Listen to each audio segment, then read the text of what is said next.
Pidato yang kita bicarakan ini bagian yang Anda perlu ketahui saja.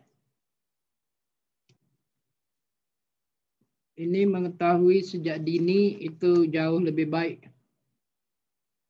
Daripada orang berbicara Anda tidak paham, itu menjadi agak aneh. Ya. Jadi kita bicarakan ini sebagai materi tambahan bagi Anda. Ya, pidato sebagaimana Anda tahu, pidato itu penyampaian pikiran, informasi atau gagasan pembicara dari satu orang kepada orang lain atau orang banyak atau halayak, ya. Nah, saya mau bertanya lebih awal dulu. Itu pengertian pidato. Yang Anda ketahui, pidato itu waktu SMA Anda sudah pernah belajar pidato? Halo?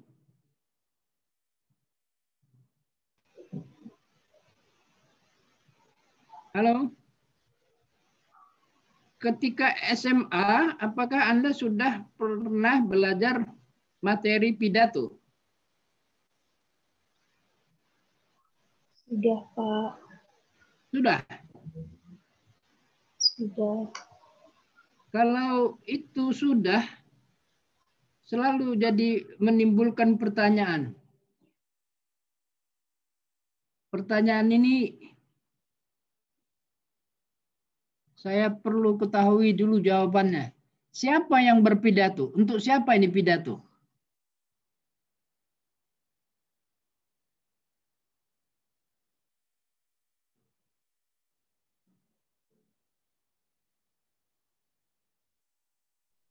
Kalau membuat karya tulis itu untuk Anda mahasiswa. Tapi kalau pidato ini untuk siapa nih? Siapa yang berpidato? Apakah Anda mahasiswa?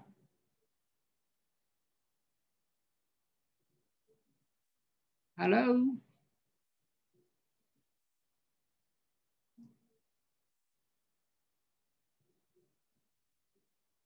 Halo? Kembalikan ke Cum dulu apa Diva. Diva bagus. Saya ingin dulu. Siapa yang tahu untuk apa ini pidato ini? Siapa yang berpidato? Ada tidak mahasiswa berpidato?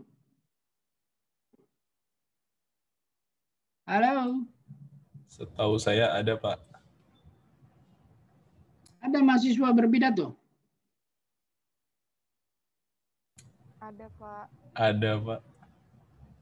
Dalam rangka apa dia pidato?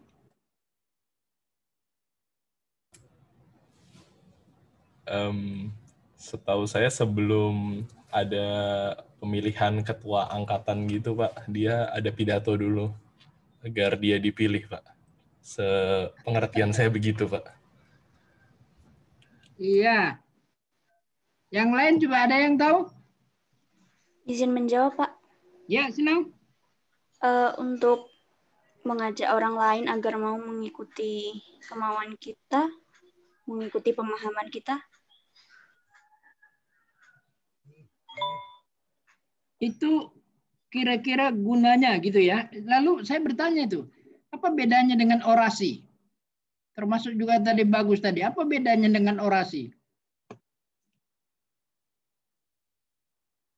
Pernah dengar kata orasi kan? Halo?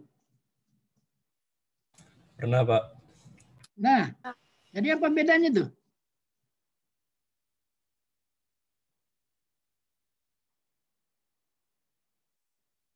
Hal-hal seperti ini jika ditanya teman atau orang harus bisa dijawab dengan benar supaya itu menjadi nilai tambah bagi Anda mahasiswa. Jangan tidak ada jawaban. Orang ingin tahu jawabannya itu dari mahasiswa. Jadi mahasiswa harus tahu. Kata itu sudah lama dipakai, sudah lama dikenal.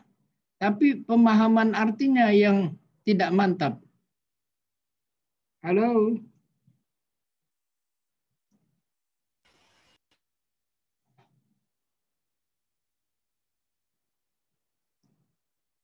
Ya udah saya gantung saja dulu. Saya gantung dulu. Kembali ke bagus ke slide, kita lihat slide yang 9 setelah 8, 9. Pak. Halo? Ada yang mau ngomong? Sila. Menurut saya pidato sama orasi sama, Pak. Iya. Kalau sama kenapa dua kata ada muncul? Kalau sama itu satu katanya kalau sama. Itu ada bedanya. Enggak apa-apa. Anda nomor berapa tadi? Nanti saya luruskan. Anda boleh menyampaikan, tapi nanti jawabannya saya luruskan. Anda silakan aja mau menyampaikan apa saja. Nomor berapa Anda tadi? Nomor 22, Pak. 22, Reza ya. Ya, bagus. Kalau ada yang mau bertanya lagi nggak apa-apa. Saya lanjutkan ke slide kedua ini dari yang pertemuan pertama kita ini.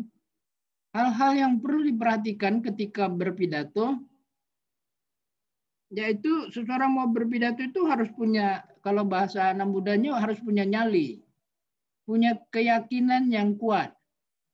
Tekadnya. Atau yang dia harus kalau mau berpidato itu harus pede. Kalau tidak pede nanti jadi demam panggung. Jadi itu pertama itu harus punya keyakinan dulu dia nanti bisa. Kedua, orang berpidato itu harus memiliki pengetahuan yang luas. Makin luas pengetahuannya, makin baik dia berpidato. Karena itu faktor pendukung. Faktor utamanya itu tentu materi yang mau disampaikannya harus dikuasai. Materi yang akan disampaikannya harus dikuasai tambah pengetahuan yang luas. Nah, itu menjadi menarik sekali berpidato. Kalau Anda tahu bahwa orang Indonesia, bangsa Indonesia memiliki orang yang sangat unggul dalam berpidato. Siapa itu? Soekarno, Pak. Iya, bagus sekali. Itu memang boleh dikatakan manusia satu-satunya pada zamannya menjadi orang yang sangat unggul ketika berpidato baik di tingkat nasional maupun internasional. Itu diakui tingkat nasional itu di PBB. Kemampuan untuk berpidato Bung Karno tidak diragukan lagi. Nah, kemampuan itu yang dimiliki oleh Bung Karno itu tidak serta-merta bisa diturunkan ke anaknya. Ya. Tidak serta-merta bisa diturunkan. Kemampuan itu satu memang dimiliki oleh secara individu, kedua harus dipelajari. Jadi kalau tidak dipelajari memang tidak bisa. Ya. Jadi kita memang kehilangan tokoh yang bisa berpidato luar biasa. Saya pastikan ke Anda semua, pasti Anda tidak mau jawab. Presiden pertama itu sangat ulung berpidato. Bandingkan dengan presiden kita yang ke-7 sekarang. Ada bandingannya tidak? Pasti Anda tidak mau jawab. Karena Anda tidak memiliki katakanlah pengetahuan yang luas atau wawasan.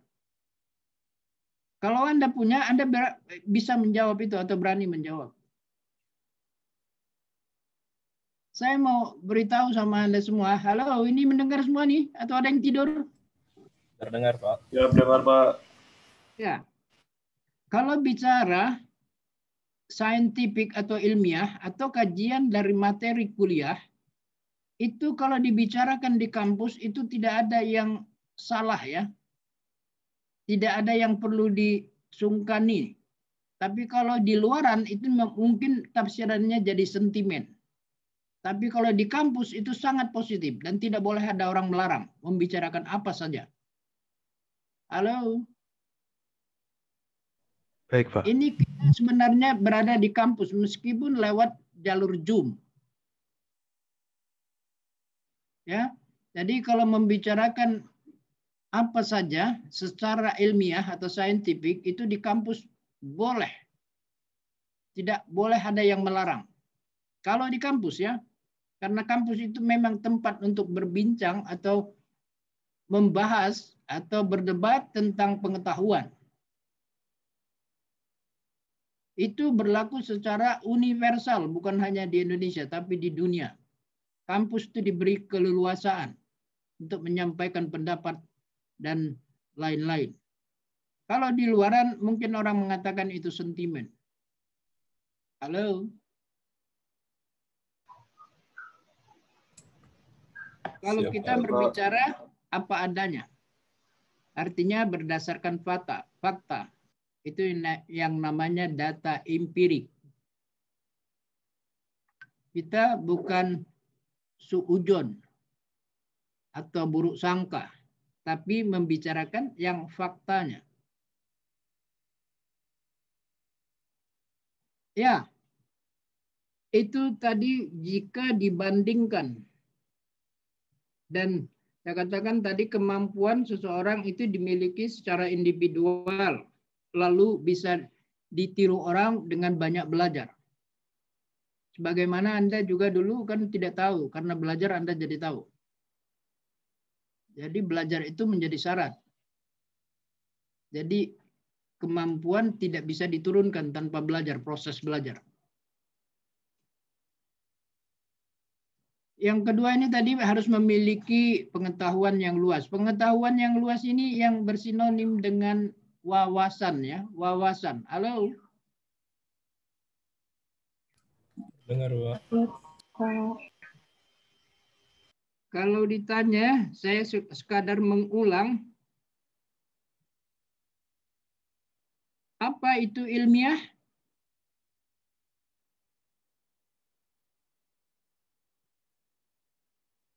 Ilmiah bahasa Indonesianya, bahasa Inggrisnya scientific.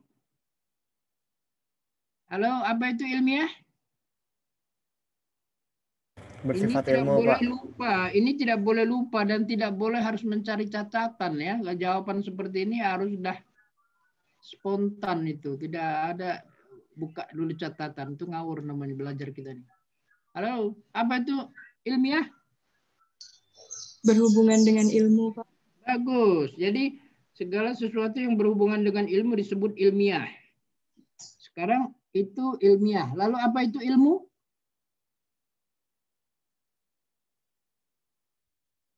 Halo.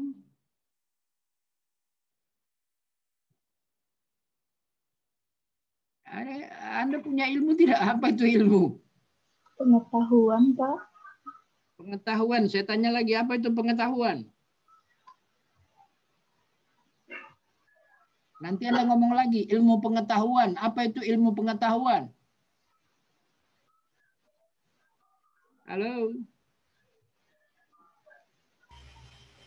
Segala yang diketahui, Pak.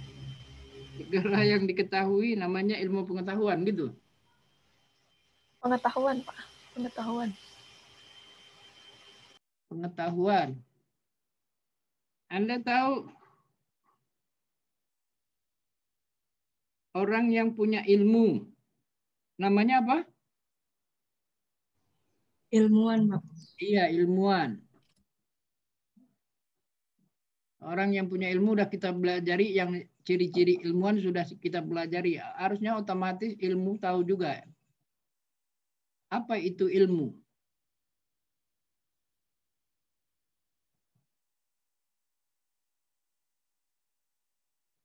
Halo? Terdengar, Pak. Cari di mana-mana, minimal Anda buka di kamus. Izin jawab, Pak. Ya. Pengetahuan tentang suatu bidang. Nah, jadi kalau yang namanya ilmu itu adalah pengetahuan salah satu bidang ya. Itu ilmu. Jadi salah satu itu misalnya kedokteran, pertanian, nah itu salah satu. Jadi ilmu itu adalah salah satu bidang pengetahuan. Pengetahuan itu kata umum. Halo? Siap, Pak. Kata yang menerangkan tadi itu pengetahuan. ilmu tadi adalah pengetahuan dalam satu bidang. Lalu apa itu wawasan?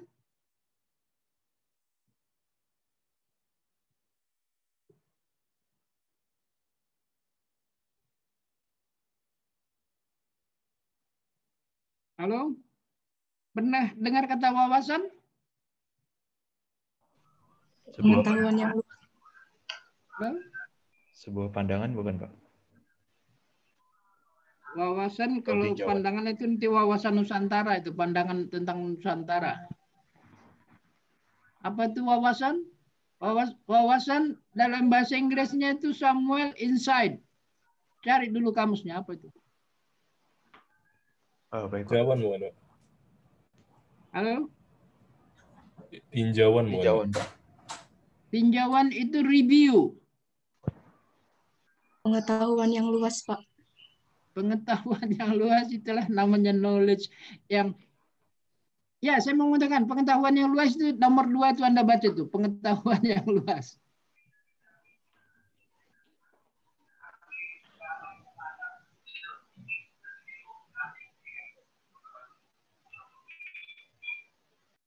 Kalau kira-kira jadi apa tadi? Kita tadi bicara tadi ilmiah, tadi tahu ilmiah artinya berhubungan dengan ilmu. Ilmu adalah salah satu bidang pengetahuan. Lalu di samping ilmu ada wawasan. Apa itu wawasan? Persepsi. Cara pandang, Wawasan Pak. itu, halo? Cara pandang itu nanti sama dengan wawasan Nusantara itu. Bagaimana memandang tentang Nusantara? Pengertian yang dalam, Pak. Apa? Pengertian yang dalam tentang suatu hal. Pengertian yang mendalam. Iya. Pengertian yang mendalam itu nanti di pihak lain. Itu orang yang memiliki pengetahuan yang dalam namanya profound knowledge, ilmu yang mendalam.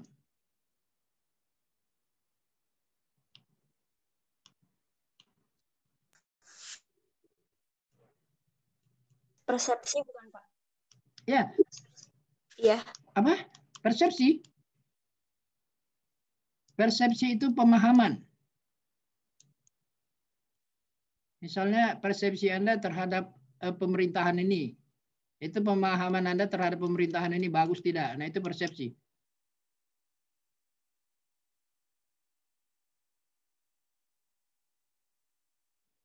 Ya, saya beritahu bahwa tadi udah kita bicarakan ilmiah tadi berhubungan dengan ilmu, ilmu wawasan itu adalah pengetahuan yang bersifat umum. Halo? Wawasan itu adalah pengetahuan yang bersifat umum. Ilmu tadi pengetahuan dalam bidang tertentu. Jadi Anda bisa membedakan antara ilmu dengan wawasan. Maka orang yang memiliki wawasan itu artinya dia tidak membicarakan hanya dalam satu bidang, tapi mengetahui bidang lain. Itu namanya wawasan.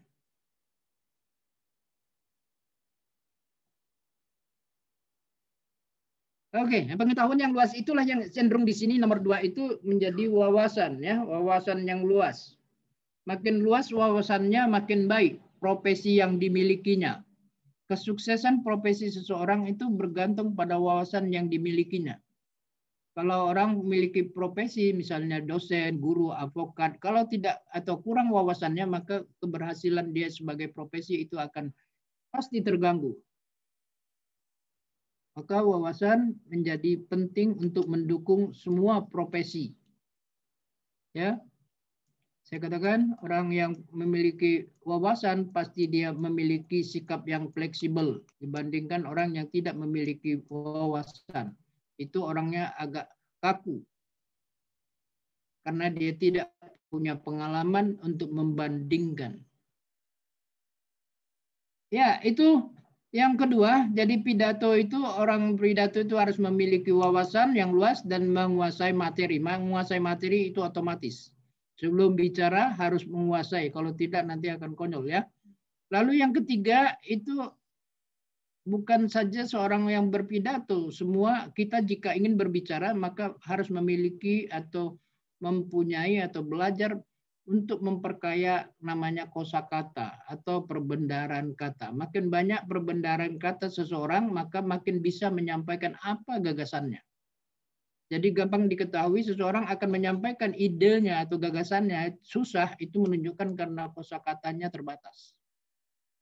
Kalau dia memiliki kosakata yang banyak, maka dia dapat menyampaikan dengan macam-macam variasi sinonim yang bisa disampaikannya. Itu pasti membantu jika seseorang itu memiliki kosakata yang banyak, pasti dia bicara tidak pernah tertegun-tegun atau berhenti-berhenti. Pasti lancar. Termasuk dalam pidato. Itu yang ketiga. Yang keempat, orang berpidato itu memang tidak bisa langsung bagus, itu ada proses. Maka proses itu perlu dilakukan secara intensif. Apa itu intensif? Halo?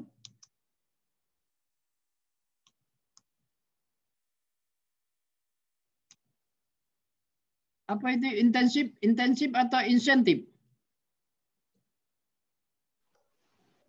Intensif, Pak. Kalau insentif apa tuh? Uang, Pak. Anda berpikirnya insentif uang. Insentif itu artinya tambahan yang diberi, yang Anda terima dari katakanlah kinerja atau performa Anda di suatu tempat bekerja. Itu dapat insentif. Tapi insentif itu bukan uang artinya. Ya wujudnya bisa uang, wujudnya bisa uang, tapi insentif bukan uang, ya. Lalu intensif apa? Intensif? Terus menerus, Pak. Terus menerus, bagus, terus menerus. Yang lain? Secara sungguh-sungguh, Pak. serius, Pak. Ya, keseriusan agak mendekati lagi. Yang lain? Secara sungguh-sungguh, Pak. Iya, itu sama dengan serius. Yang lain udah bagus itu mendekati? Terfokus, Pak. Halo? Terfokus. Atau saya lupa nih, yang tadi ngomong serius dan sungguh-sungguh, saya nomor berapa tadi? Coba dulu. Ini karena nggak di Zoom nggak kelihatan nih, seharusnya bisa kelihatan dia siapa yang ngomong, nggak kelihatan. Halo. Siapa Nomor urut tadi? 19, Pak. 19. Satu lagi siapa? Yang serius saya, Pak. Bagus, Pak. Nomor urut 6. Serius? Oh, bagus. Ya.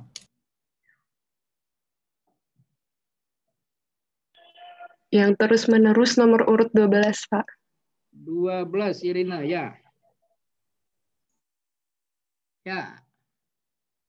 Ya, siapa lagi? Oh, coba. Apa itu intensif?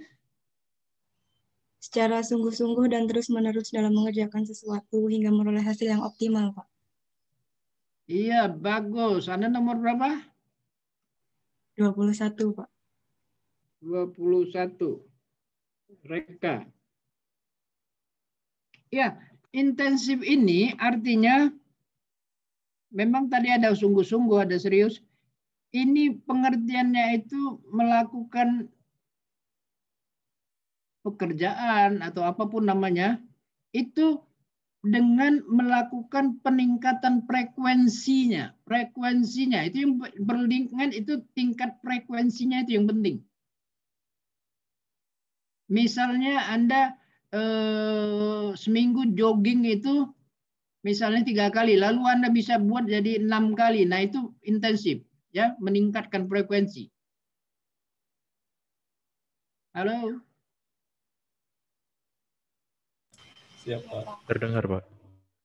Iya, jadi yang intinya itu, core-nya itu peningkatan frekuensi. Itu intensif. Jadi kalau itu saya katakan tadi, Anda misalnya belajar sehari 2 jam, Anda tingkatkan jadi 5 jam, itu intensif. Ya. Meningkatkan frekuensi. Tentu ya dengan meningkatkan itu tunggu menjadi sungguh-sungguh dan serius. Kalau nggak serius ya nggak ada gunanya juga. Oke, itu jadi sudah beda. Anda tahu pengertian intensif yang benar. Lalu Dipa bisa dilanjutkan lagi slide-nya atau salindianya? Ya, pidato juga ada etikanya. Ini etikanya ada etika yang normal, ada etika yang perlu menjadi perhatian. Etika yang normal itu ya tentu yang biasa saja, rapi, bersih. Nah itu yang normal. Ketika berpidato. Tapi yang perlu yang menjadi catatan bahwa pidato itu nomor 2. Oh ya bagus. Itu menggunakan kata-kata yang sopan tuh ganti yang santun. Tidak sopan. Kalau kata itu harus santun. Ya bagus. Nah itu ya. Jadi ketika pidato diupayakan selalu pidato itu menggunakan kata-kata yang santun. Kalau sudah menggunakan kata-kata yang santun itu terhindar dari kesan sombong dan lain-lain. Tapi kalau tidak santun, maka itu akan ditafsirkan orang macam-macam, termasuk tidak menarik. Jadi, kata-kata yang santun itu menyebabkan pendengar senang.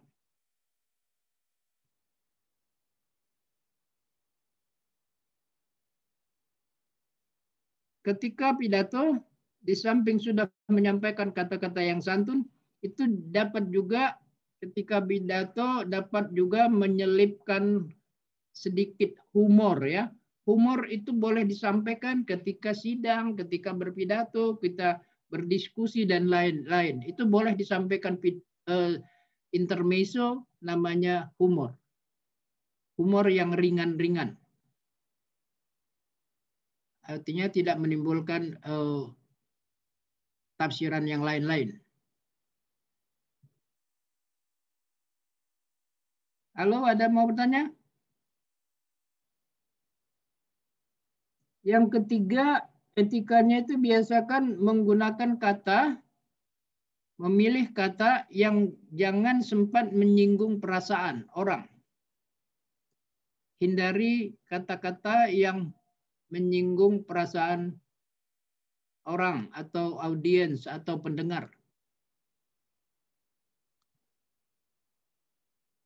Kalau itu sudah dilakukan, maka pidato itu akan didengarkan orang dengan baik.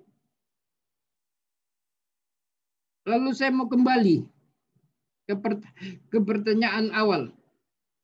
Mungkin sedikit Anda sudah mulai berpikir, kira-kira siapa yang berpidato? Apakah semua orang berpidato? Apakah mahasiswa? Apakah Anda? Atau Anda bisa pula bertanya ke saya, Pak, Bapak kan punya pengalaman, pernah pidato kali.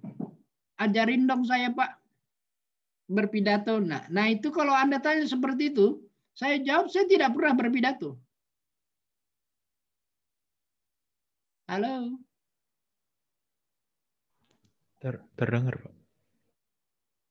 Iya, saya tidak pernah berpidato. Meskipun saya mengajar, sudah 30 tahun saya mengajar. Tapi tidak pernah saya berpidato. Maka itu saya tanya, siapa yang sebenarnya berpidato? Halo? Izin Pak, tapi kalau Ya, menurut senang. saya dari definisi pidato ini, menurut saya mengajar itu seperti pidato, Pak. Kita harus jangan merampatkan atau menggeneralisasi. Kita harus berpikir betul-betul berpikir cermat. Bisa dibedakan semua. Jangan merampatkan atau menggeneralisasi sama semua. Di sini kembali lagi ada orang Medan, halo. Kejum dulu, Dipa, saya mau apa dulu? Orang Medan, halo. Orang Medan siapa nih orang Medan? Mana dulu? Ini namanya bagian dari selingan. Itu yang namanya tadi saya selipkan intermezzo. Halo, mana orang Medan nih? Iya, Pak. Siapa? Eni. Iya, Pak. Nah, Eni, Anda kalau di rumah, di rumah, misal saja, ini semuanya misal semua. Anda punya barang,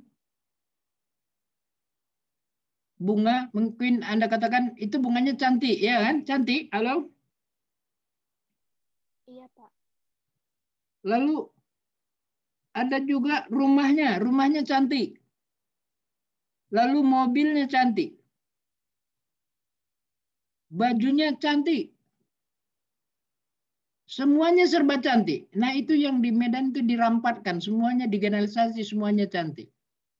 Sampai mobilnya pun cantik. Rumahnya cantik. Itu artinya kita tidak mau membedakan. Padahal itu harusnya beda. Cantik itu khusus untuk orang ya. Bukan untuk benda. Halo? Iya, Pak. Tanya dulu Eni. Tadi bagaimana? Eni di Medan dipakai tidak kata cantik itu untuk macam-macam? Iya, Pak, dipakai, Pak. Ya, saya mau berkata harus pakai fakta ya. Pakai data, tidak boleh pakai fiksi, cerita doang. Ini karena saya mau mencari datanya orang Medan, saya tanya. Kalau mungkin Samuel, meskipun namanya Samuel, tentu karena dia bukan di Medan, jadi nggak tahu dah. Tapi yang orang Medan, mana lagi orang Medan yang lain? Halo? Hadir, Pak.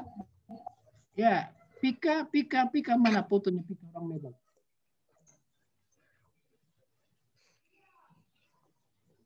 Pika tinggal di mana? Di Samosir, Pak. Oh, di Samosir lagi nih. Di Samosir ada roti tidak? Ada, Pak. Di Samosir ada biskuit tidak? Ada, Pak. Tapi Anda sebut apa biskuit itu? Roti, Pak.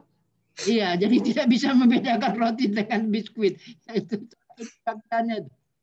Bahkan kadang-kadang yang pada itulah karena kita memang nggak suka membaca.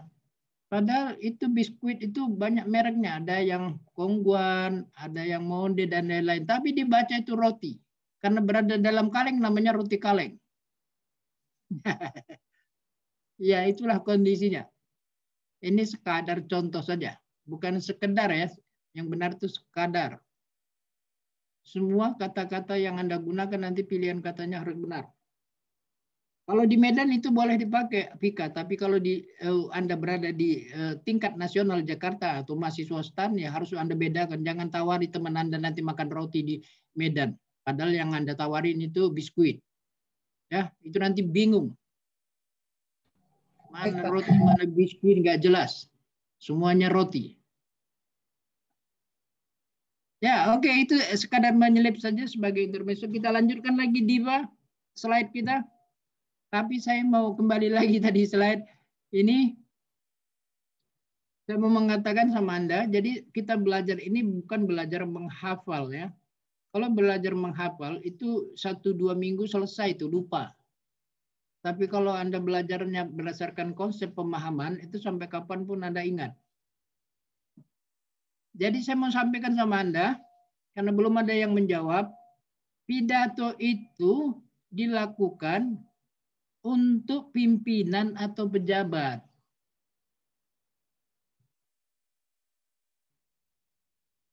Yang bukan kaitannya dengan pimpinan atau pejabat, maka tidak ada pidato. Maka pejabat mulai dari RT sampai presiden itu berpidato. Lalu apa bedanya pidato dengan orasi? Halo?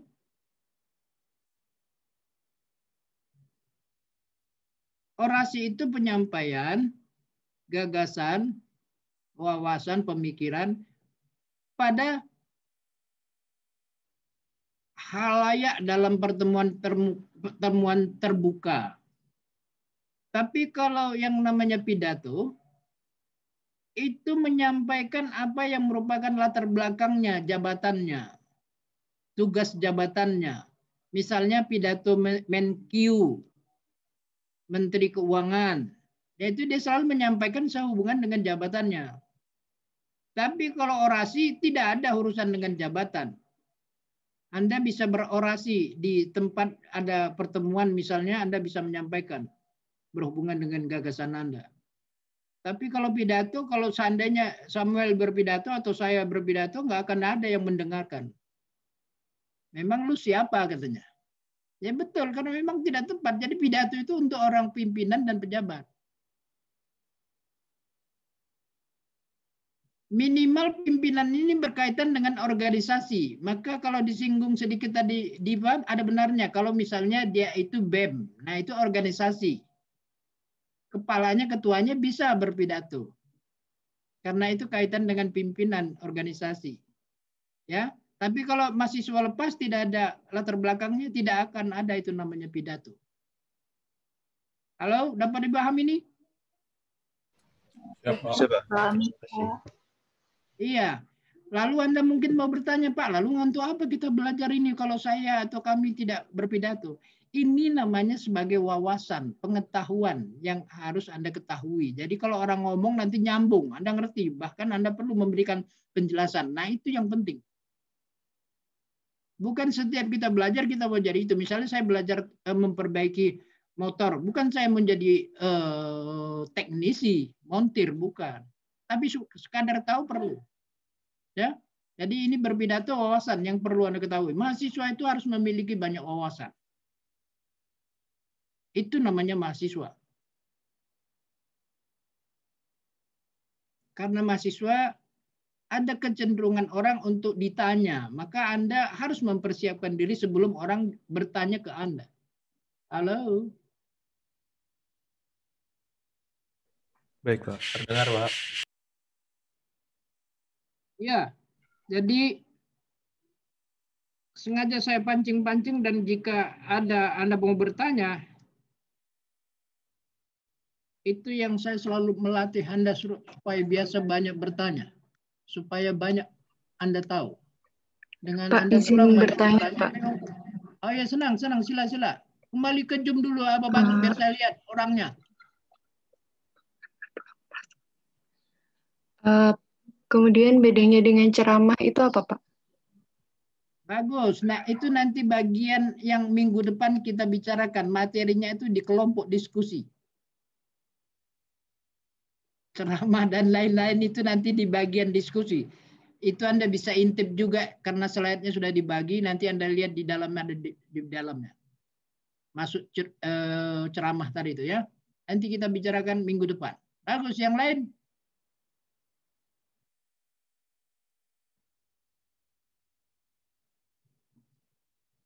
Halo?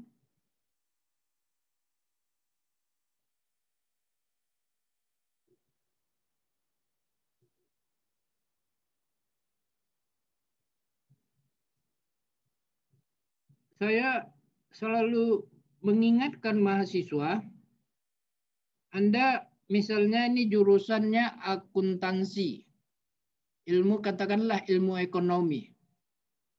Dalam hidup ini minimal 4 disiplin ilmu harus Anda tahu. Pertama itu di samping disiplin ilmu yang Anda miliki, tambahannya harus tahu juga yang namanya ilmu hukum. Supaya apa? Supaya kita tahu dengan aturan. Jangan mengabaikan. Ilmu hukum penting. Meskipun Anda menggeluti bidang ekonomi.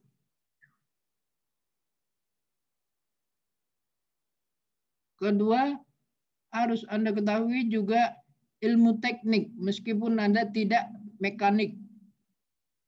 Karena dengan ilmu teknik, kemajuan teknologi saat ini sangat pesat, itu kegunaannya memudahkan Anda dalam banyak hal.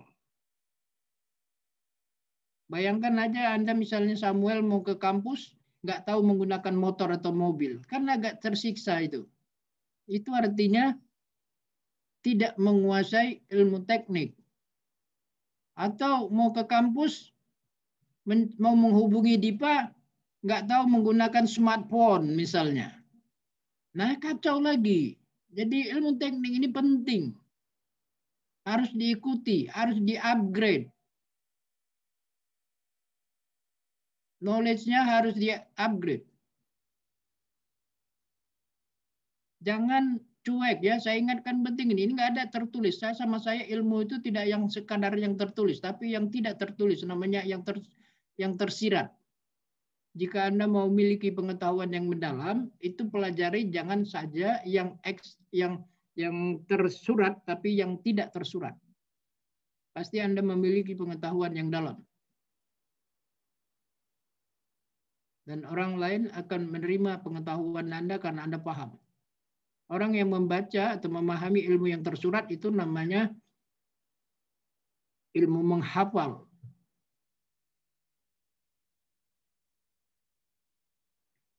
Yang ketiga yang sangat penting lagi, ilmu yang harus diketahui, harus yang dipelajari, itu ilmu agama supaya selamat dunia akhirat. Nggak ada gunanya yang lain-lain itu kalau nggak ada keselamatan dunia akhirat. Halo? Siapa? Iya, jadi ingat itu ya. Jadi meskipun Anda berlatar belakang ekonomi, tapi ilmu yang tiga lagi itu harus Anda pelajari terus.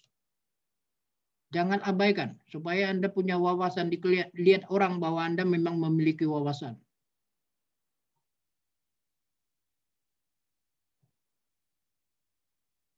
Teknik itu memudahkan Anda, hukum itu membantu Anda mengikuti aturan. Di mana-mana kalau Anda ikut aturan, Anda akan tertolong. Tapi kalau tidak ikut aturan, itu pasti menjadi masalah. Misalnya di kampus juga, Anda harus ikut aturan.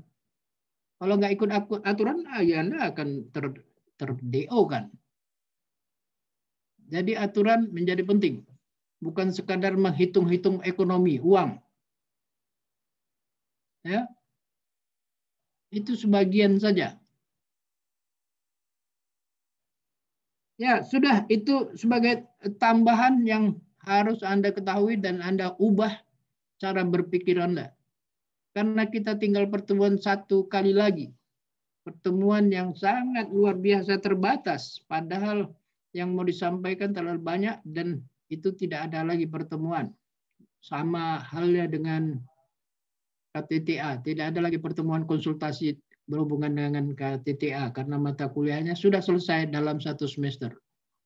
Saya mengajarkan satu semester, sementara saya belajar saja puluhan tahun, tidak tahu berapa semester. Oke, Diva, dilanjutkan lagi slide-nya.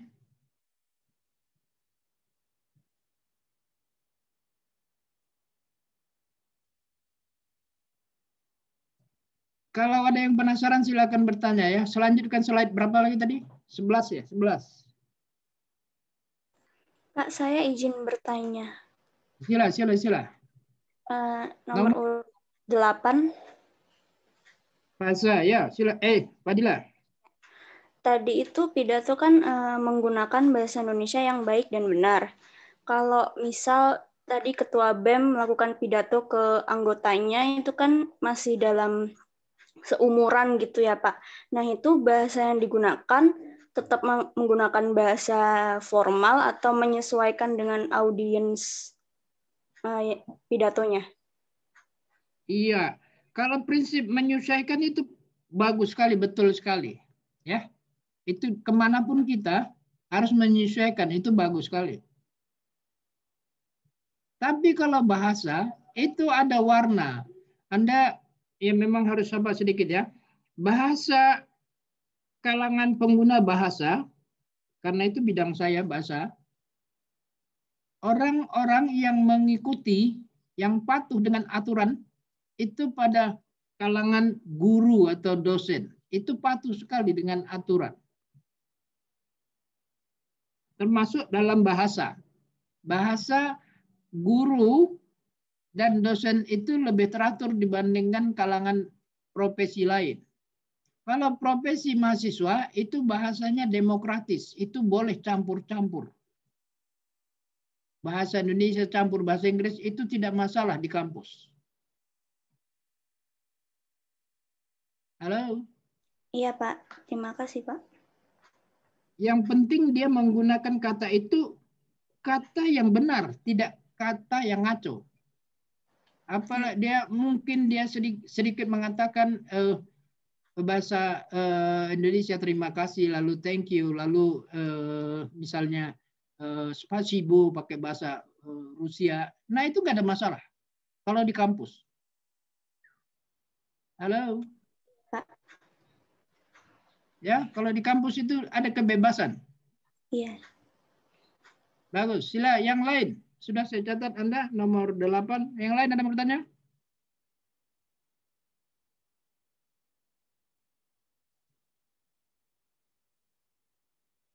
Nah, ketika berpidato diupayakan ini selalu yang berkaitan dengan sikap ilmiah yang kita bicarakan minggu-minggu yang lalu. Jangan pernah merendahkan orang lain. Ya. Tapi biasakan memberikan apresiasi sama orang lain. Jika Anda ingin dihargai orang lain, maka biasakan memberikan penghargaan kepada orang lain. Halo?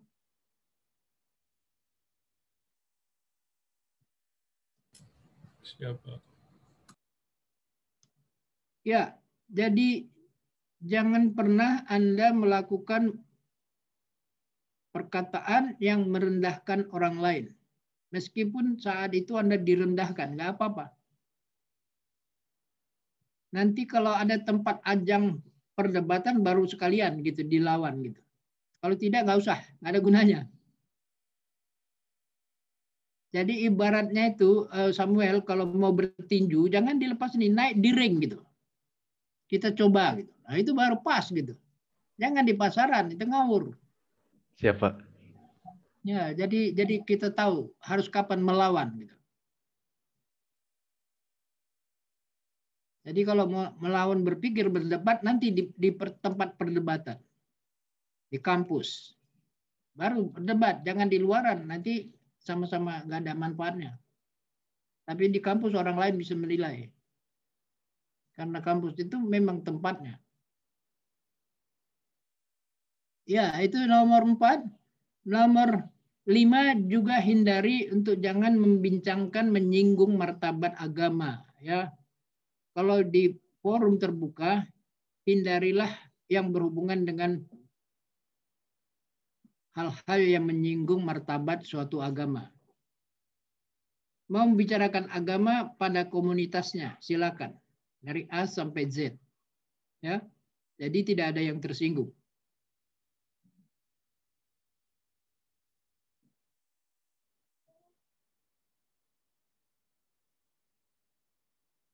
Ya, kemudian nomor 6 diusahakan menggunakan kata dan kalimat. Jangan kalimatnya terlalu panjang dan kata-katanya terlalu banyak terminologi atau istilah. Itu nanti orang tidak paham kalau ketika berpidato. Misal sajalah, seorang gubernur turun ke kampung misalnya menggunakan banyak sekali terminologi. Termasuk misalnya istilah COVID. Apa COVID di kampung nggak tahu apa itu COVID orang. Apa itu epidemiologi nggak tahu orang. Jadi usahakan cari bahasa yang sederhana supaya bisa paham orang. Apa itu pandemi? Di kampung nggak tahu itu apa itu pandemi. Halo, mungkin Samuel atau yang lain tahu apa itu pandemi?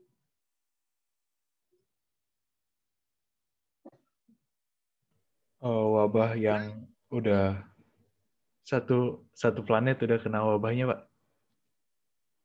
Iya, kira-kira ada pemahamannya atau yang lain mau coba-coba saya mau dengar tapi udah benar. Yang lain ada pemahamannya apa itu pandemi tadi?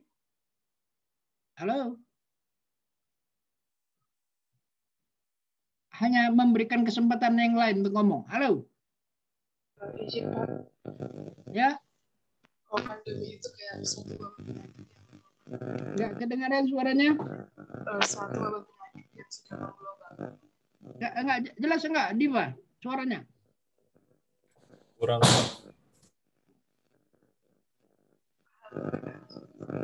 Coba diulangi siapa tadi ini? Enggak dengar suara.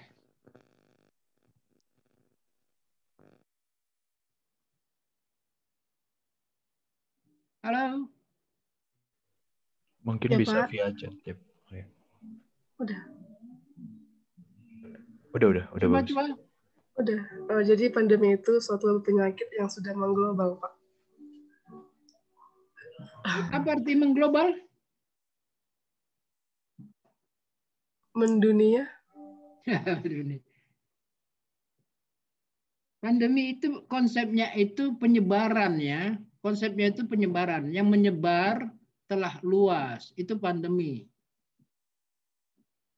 Konsepnya di situ. Yang selalu berpikir tentang terminologi itu Anda stress core-nya itu, penekanan intinya itu apa gitu loh. Ya, jadi pandemi itu penyebaran yang sangat masif atau yang sangat luas. Nah, itu di situ konsepnya. Maka COVID itu telah menyebar secara nasional dan internasional. Itu pandemi. Kalau epidemi,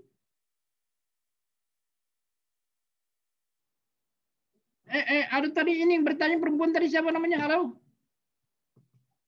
Yang menjawab, lupa. Nomor Miris, Pak. Halo Diva, nomor berapa tadi itu Diva?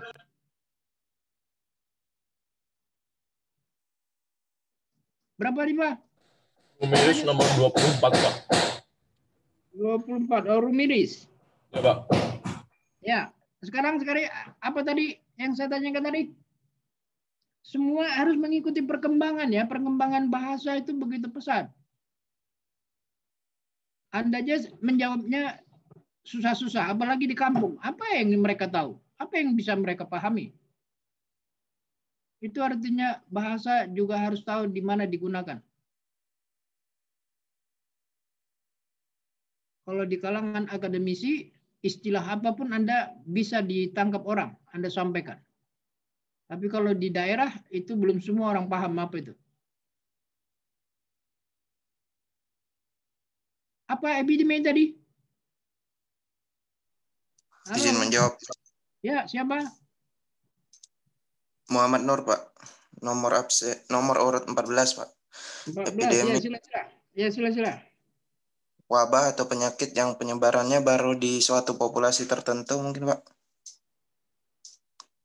Anda, maaf, apa bisa terkacau nggak dengan pengertian tadi pandemi? Kalau pandemi penyebarannya secara nasional dan internasional, Pak. Lalu epidemi tadi? Kalau epidemi penyebarannya hanya di suatu populasi tertentu, Pak. Ya, itu betul, tapi saya mau sampaikan, itu konsep epidemi itu penyakit menular ya, konsepnya di situ. Halo? Oh, itu iya, Pak. belum Anda sampaikan tadi, itunya yang penting dulu, baru tambah keterangannya gitu loh. Oh iya, Pak. Jadi selalu membicarakan sesuatu itu intinya dulu, baru kembangkan penjelasannya. Anda kalau ngomong sama saya, kalau udah sampai intinya nggak usah Anda jelaskan seterusnya, udah langsung saya terima benar. Yang penting intinya kena dulu. Ya, biasakan itu. Baik, Pak. Epidemi itu penyakit yang menular ya. Yang perlu diwaspadai. Oke, jadi saya minta itu semua kata atau ada yang mau bertanya sehubungan dengan perkembangan kondisi sekarang ini banyak pernah Anda dengar istilah, silakan Anda bertanya. Ini kesempatan Anda berbicara dengan saya sangat terbatas. Halo, silakan ada yang mau bertanya sehubungan dengan perkembangan terminologi dengan COVID-19 sekarang ini?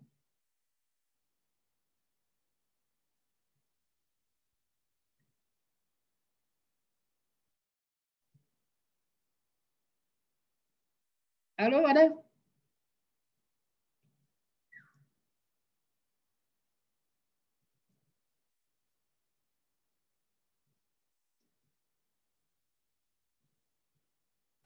Izin bertanya, Pak.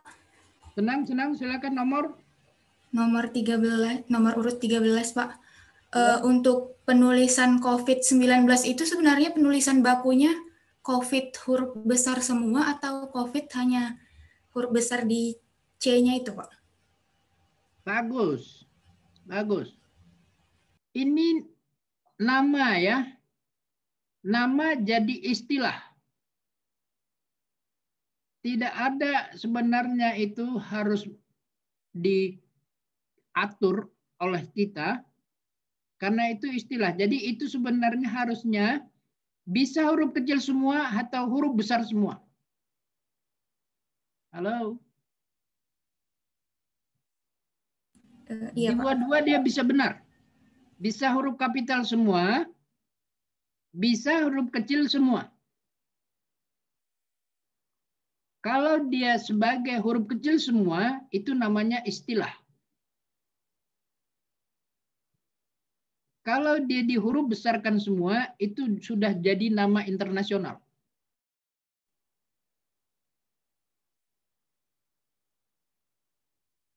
Halo?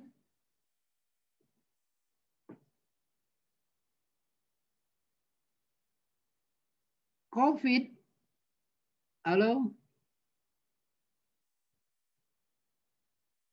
Iya, Pak.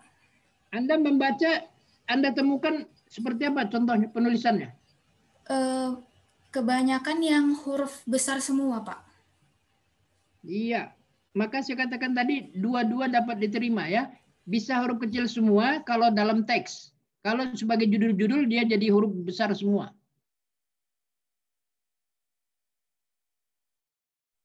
Kalau dalam teks, kalau misalnya di sini, saya mau mengatakan itu COVID, misalnya dalam teks 15, nomor 5 nih. Saya mau mengatakan itu termasuk COVID-19. Nah itu bisa huruf kecil semua. Tapi kita bisa membuat pembicaraan itu dibuatkan jadi semacam judul atau pokok pembahasan, itu jadi huruf besar semua. Jadi dua-dua betul, bergantung pada tempatnya dipakai ya, cara memakainya. Kalau di dalam kalimat, dia itu menjadi istilah.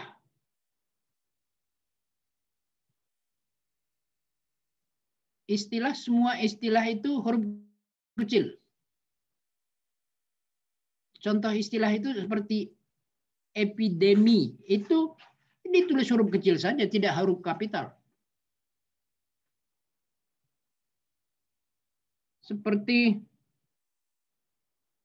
pandemi tadi. Itu jangan ditulis huruf P-nya yang kapital, lain kecil. Semuanya huruf kecil. Jadi itu istilah juga COVID-nya. Jadi kalau dalam teks dia huruf kecil semua. Anda tahu mengapa disebut 19 Samuel? COVID-19?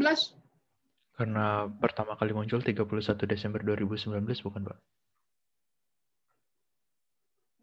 Suaranya tidak terdengar karena di sini, Pak. Halo? Karena pertama kali muncul tanggal 31 Desember 2019, Pak, di Wuhan.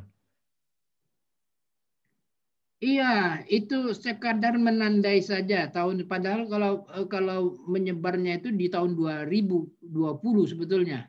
Itu hanya awal saja, itu jadi hanya penandaan saja. Saya mula-mula berpikir apa arti 19 di pengertian COVID. Saya cari-cari nggak ada COVID, itu rupanya hubungannya dengan tahun.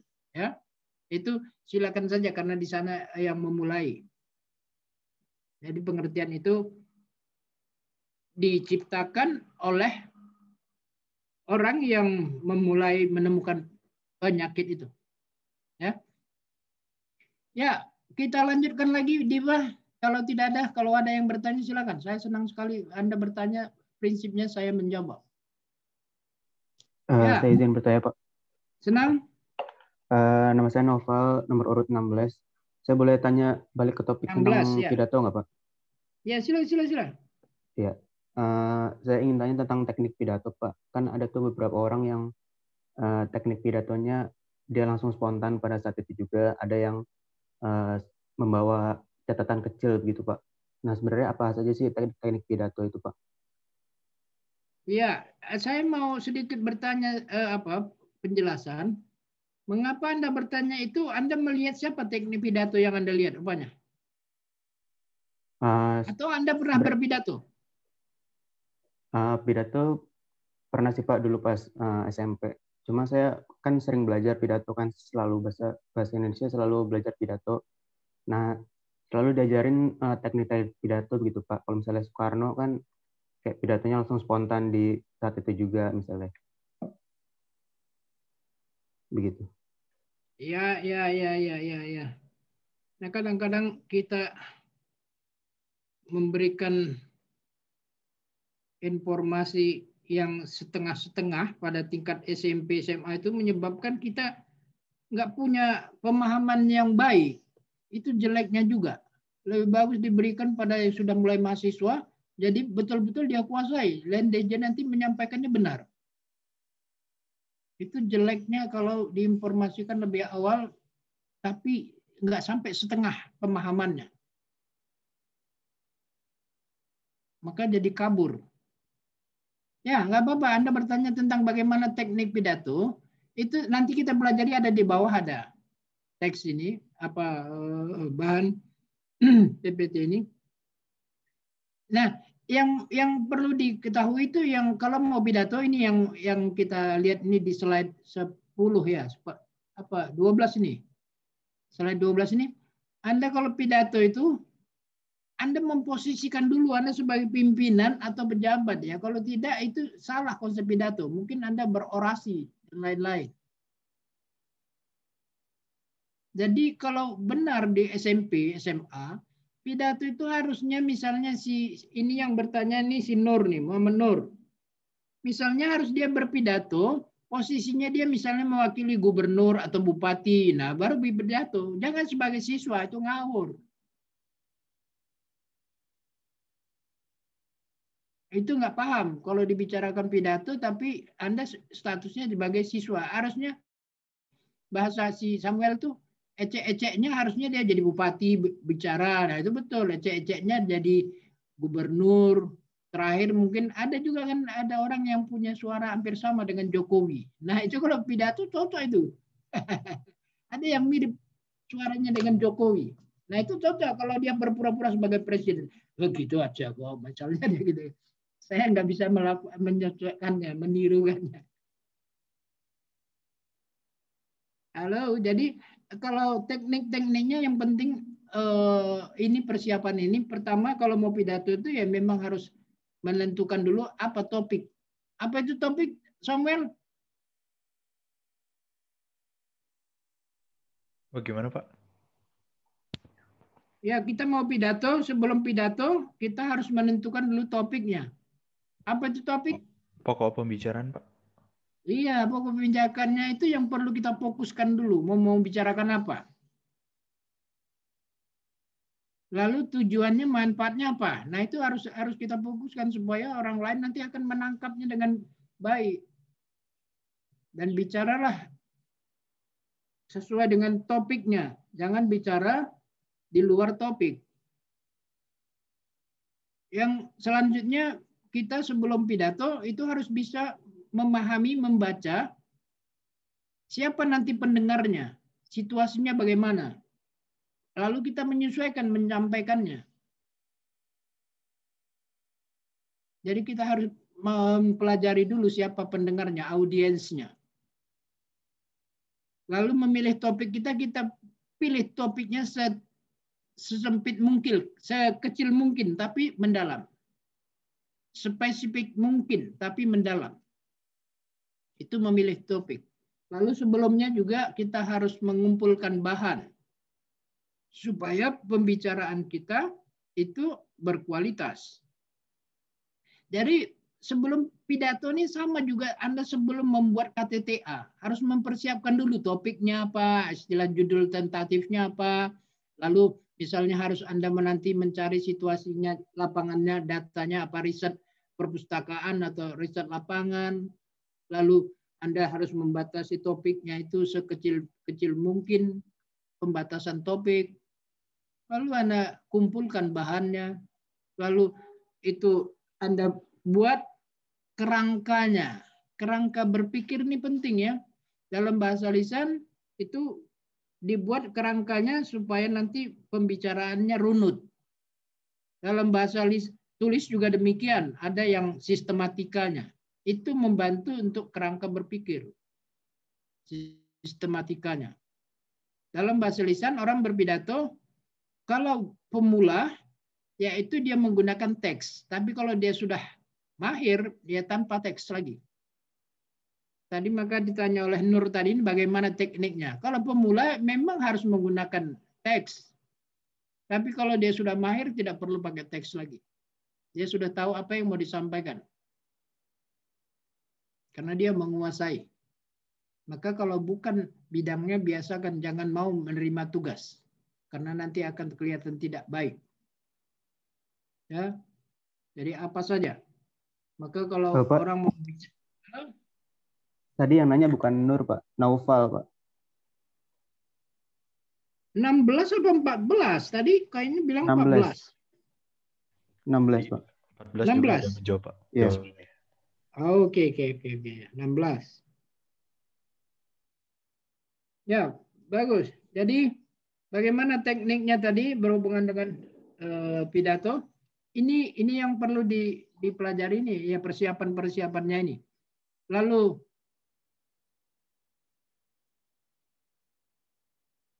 di bagian awal tadi, bagaimana supaya pidato kita ada etikanya, supaya lancar, supaya berhasil, maka memang perlu latihan yang intensif tadi itu. Tidak bisa orang pintar sekali, harus berulang-ulang. Ya, Anda pun belajar kan terus-terusan belajar, baru bisa. Nggak mungkin sekali belajar langsung nyambung semua. Jadi berpidato di depan halayak itu perlu jam terbang ibaratnya. Ungkapannya yang biasa itu jam terbang. Halo? Naufal? Pak, izin bertanya. Ya. Saya urut 22. Izin bertanya tentang kan di situ tadi sebelumnya sempat dijelasin juga di bagian etika berpidato, Ya. menyelingi pidato yang panjang dengan humor. Apakah ini berlaku juga pada pidato yang situasi formal, Pak? Misal pidato kepresidenan gitu. Ya, pidato apa saja boleh, tetapi humornya juga harus disesuaikan. Ya, pidato, misalnya pidato presiden lah katakan, mungkin dia harus membacakan pidatonya itu 5 halaman. Sebelum 5 halaman, di 2-3 halaman dia capek, itu boleh juga sedikit masuk humor. Ini kayak saya kayak mau ini sedikit boleh, tapi tidak terlalu apa, itu boleh. Ya, jadi humor boleh. Dalam situasi apa saja boleh. Dalam rapat pun boleh. Tapi humornya tidak yang porno dan lain-lain tentunya. Namanya juga selingan itu boleh. Ya. Humor itu ya, humor itu tentu tidak wujudnya harus yang berupa cerita yang aneh-aneh. Ya mungkin geraknya saja boleh disampaikan dengan kata-kata gitu. Mungkin karena capek lalu dia ngomong begini, menjadi selipan aja, ya. Itu bagian dari humor namanya. Tidak ada masalah kalau yang seresmi-resminya presiden. Kalau dia mau menyelipkan, kalau itu hak dia ya. Kalau dia mau menyelipkan tidak ada masalah. Karena terlalu panjang untuk menghindari kecapean, dia membuat sedikit humor itu boleh. Anda tahu kalau yang paling banyak humor itu presiden keempat. Siapa presiden keempat?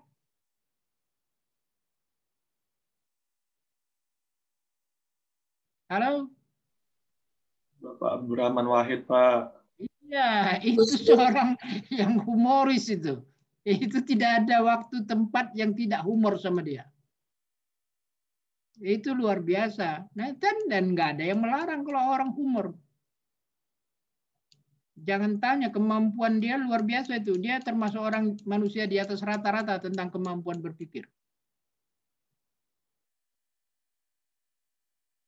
Ya, itu Gus Dur. Tidak diragukan itu kemampuannya. Dia sebelum dia jadi presiden, waktu zaman Soeharto, dia itu kan orang-orang lingkaran istana. Itu artinya kemampuan dia luar biasa. Ya, udah. Yang mana tadi? Siapa yang bertanya tadi? Jadi humor boleh ya diselipkan?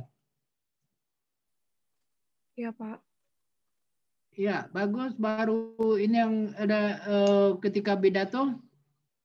topiknya spesifik, mendalam, mengumpulkan bahannya, lalu ada kerangkanya. Kalau orang sudah terbiasa, dia hanya mengingat apa-apa butir yang mau disampaikan. Kalau tidak menguasai, maka sedikit ada teks, biasanya catatan kecil untuk menggiring dia berpidato.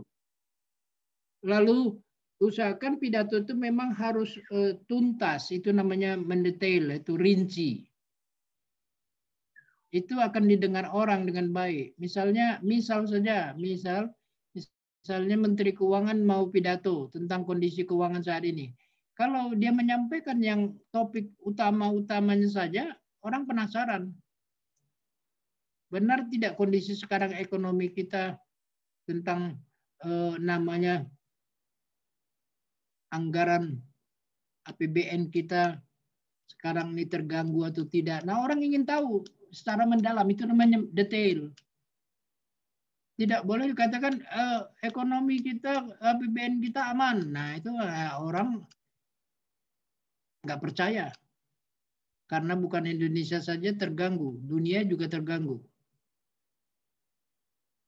Itu artinya tidak detail. Lalu terakhir ini kalau suara, soal nyaring tidak nyaring ini tidak bisa dipaksakan ya. Semua orang itu punya ciri individual suara. Tapi kemampuan berpidato bisa dibuat supaya orang lain bisa paham apa yang dipidatokannya. Ya, selanjutnya mungkin nanti Anda bisa melanjutkan. Ini slide ke-13. Jadi pidato itu ada pidato yang terbagi-bagi ya.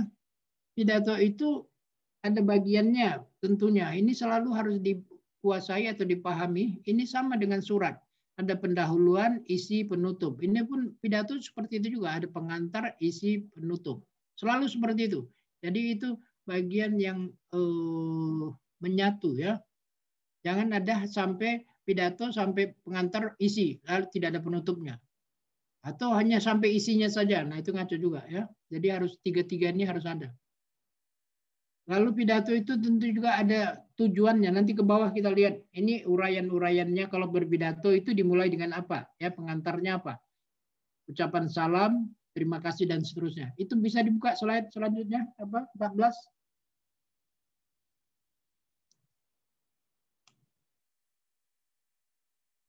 Jadi pidato misalnya kalau Anda di sekolah itu kepala sekolah, itu pidato ya. Kalau guru itu hampir tidak ada, tidak pernah dia pidato kalau guru. Tapi kalau kepala sekolah ya sering, hampir mungkin tiap minggu. Pidato tidak sama dengan mengajar. Karena saya sendiri pun sudah puluhan tahun tidak pernah pidato saya. Mengajarkan pidato pula lagi Samuel. Bagaimana itu Samuel? Tidak apa-apa Pak, kami percaya sama Bapak. Iya, saya tidak punya, karena saya tidak punya jabatan, makanya saya tidak pernah berpidato. Izin ya? Pak, mengingatkan sisa waktu 10 menit Pak. Oh iya, saya ke apa dulu, ke portal dulu kalau itu. Kembalikan ke Zoom dulu apa, Diva, bagus.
Halo.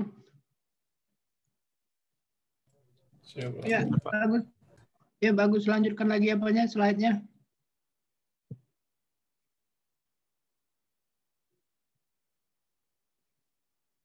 Ya, ini bagian pidato itu sama juga kalau ini berkaitan juga dengan mau mengadakan pertemuan-pertemuan, hal yang lumrah sebelum bicara itu selalu memberikan salam pembuka, sapaan, dan ucapan terima kasih. Nah ini sama ya.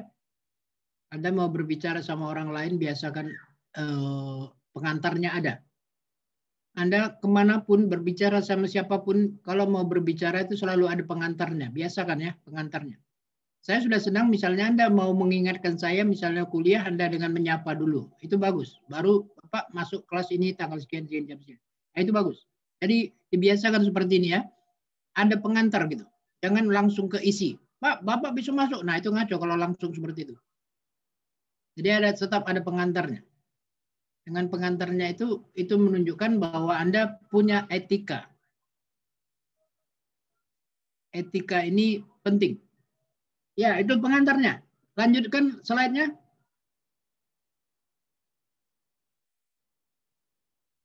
Ya. Pengantar juga setelah ucapan itu Anda bisa mengemukakan pernyataan yang orang buat penasaran, ya. Itu bagus supaya pendengarnya nanti jadi penasaran. Itu penting juga tuh. Itu namanya kiat-kiat. Kiat supaya orang memperhatikan apa yang mau Anda akan sampaikan ketika berpidato. Mungkin ini sama halnya dengan mengajukan pertanyaan. Kalau membuat KTTA itu ada pertanyaannya. Pertanyaannya itu yang perlu orang ketahui. Dengan pertanyaannya itu bisa dipahami kira-kira nanti apa yang dibicarakan.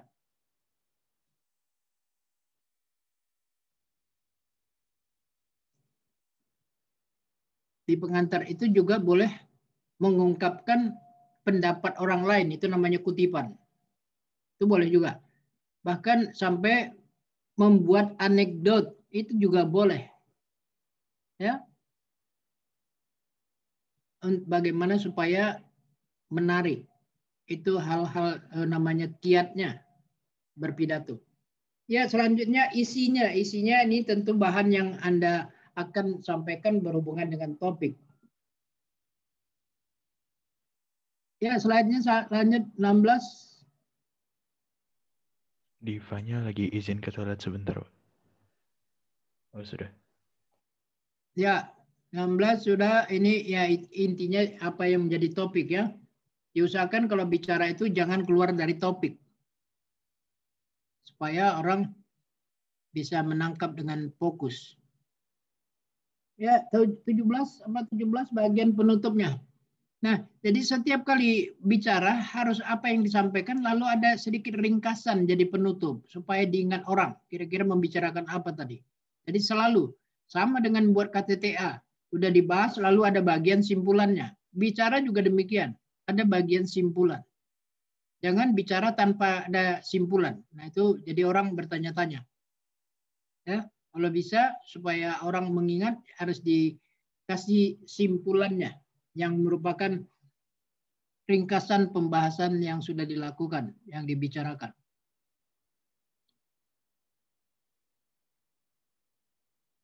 Ya, itulah yang pada prinsipnya untuk pidato. Nah, bagian yang selanjutnya ini agak panjang. Bagian selanjutnya berapa itu? 19 itu pidato itu ada dibagi-bagi untuk tujuan apa? Ya, apakah tujuannya pidato untuk menghibur atau yang lain-lain? Jadi ada pembagiannya di pidato itu. Ada apa menyampaikan informasi, nah turunnya lagi apa? Berikan tujuan, situasi dan lain-lain itu. Misalnya tujuannya untuk apa? Untuk menghibur atau memberikan informasi atau membuat yang namanya mengajak atau bagian dari persuasif ya. Itu tujuan dari pidato. Nah, kalau tujuannya untuk menghibur, ini umumnya ya bagian infotainment lah, organisasi infotainment. Tapi kalau memberitahu ini pemerintah dan mengajak ini umumnya berhubungan dengan agama. Halo. Pidato berhubungan dengan agama itu mengajak. Tapi berhubungan dengan pemerintahan itu biasanya memberitahu, itu aturan. Itu tujuannya. Selain tujuannya apalagi terus situasinya, halo? Ya, situasinya itu bagaimana pidato itu? Resmi atau tidak, atau setengah resmi atau tidak resmi? Situasinya ya. Kalau situasinya resmi, ya itu memang harus berhubungan dengan jabatan yang tertinggi, itu sangat resmi. Tapi kalau tidak jabatan setengah resmi, misalnya pidato ini misalnya di kampus, nah itu kan tidak terlalu resmi sekali. Nah kalau setengah resmi ini misalnya di kampung-kampung, Bapak RT atau Bapak Lurah atau apa, nah itu setengah-setengah resmi. Ya, itu contoh-contohnya saja. Pak, izin bertanya. Senang, sila.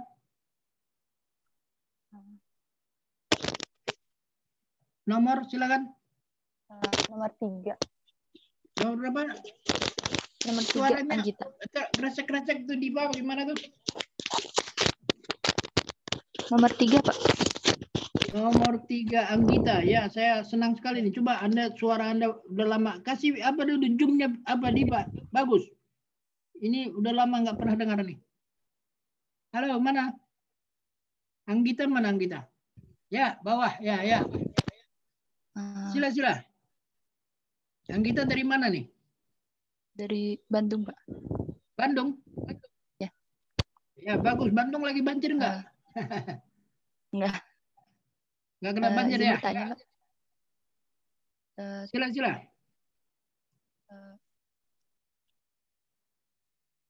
Ya, sila. Apakah ada situasi khusus yang mengharuskan atau melarang orang untuk membaca teks saat pidato, Pak? Apakah, ulangi lagi? Ada situasi khusus yang mengharuskan atau melarang seseorang yang berpidato untuk membaca teks?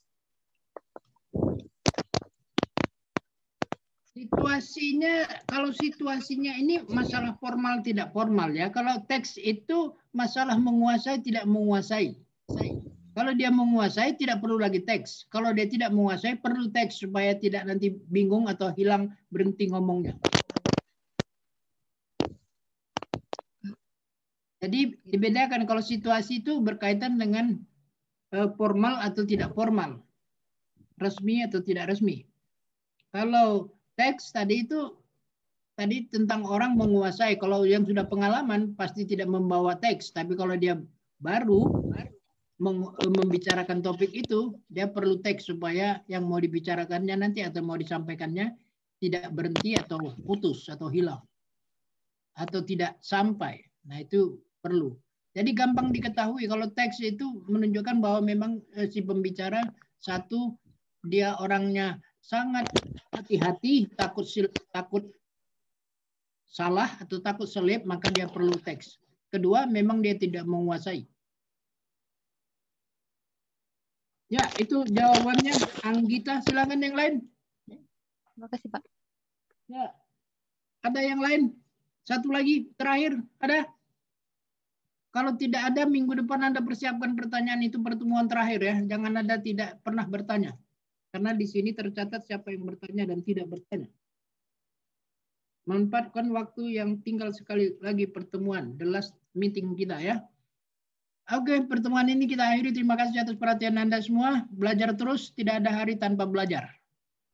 Dengan Anda belajar, pasti Anda banyak bertanya. Dengan Anda banyak bertanya, pasti banyak Anda tahu. Itu sudah rumus. Demikian, terima kasih atas perhatian Anda. Billahi taufiq wal hidayah. Assalamualaikum warahmatullahi wabarakatuh. Waalaikumsalam warahmatullahi wabarakatuh. Terima kasih, Pak. Terima kasih, Pak. Ya, sama-sama.